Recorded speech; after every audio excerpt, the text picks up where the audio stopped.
Hello friends, നമുക്കിന്നൊരു കുട്ടി കഥ കേട്ടാലോ? കഥയുടെ പേര് കിട്ടുവും മിഠായി ഭരണിയും. കഥ തുടങ്ങാം. മിഠായി കൊതിയനാണ് കിട്ടു. എത്ര മിഠായി കഴിച്ചാലും അവന് മതിയാവില്ല.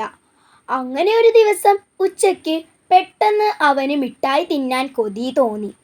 വീട്ടിലെല്ലാം തിരഞ്ഞിട്ടും ഒരു മിഠായി പോലും അവന് കിട്ടിയില്ല.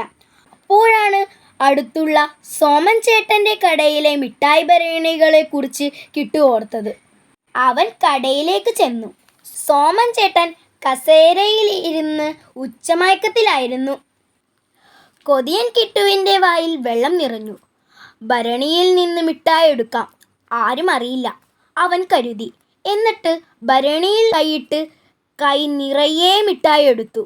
പക്ഷേ കഷ്ടം, അവന് കൈ പുറത്തേക്കെടുക്കാൻ പറ്റുന്നില്ല. കുറച്ച് മിഠായി ഭരണിയിൽ തിരികെ ഇട്ടാൽ കൈ പുറത്തെടുക്കാം. പക്ഷേ അവൻ്റെ കൊതി അതിൽ സമ്മതിച്ചില്ല.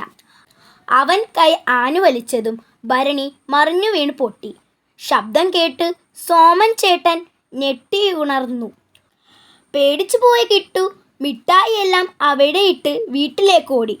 അതോടെ അവൻ്റെ മിഠായിക്കൊതിയും മാറി.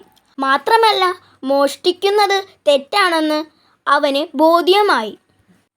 ഈ കഥ ഇവിടെ അവസാനിച്ചു. കൂട്ടുകാരെ, ഇതിൽ നിന്ന് പഠിച്ച ഗുണപാഠമാണ് മോഷണം ചീത്ത സ്വഭാവമാണ്. ഈ കഥ ഇഷ്ടപ്പെട്ടാൽ കൂട്ടുകാരെ ലൈക്കും സബ്സ്ക്രൈബും ചെയ്യണേ.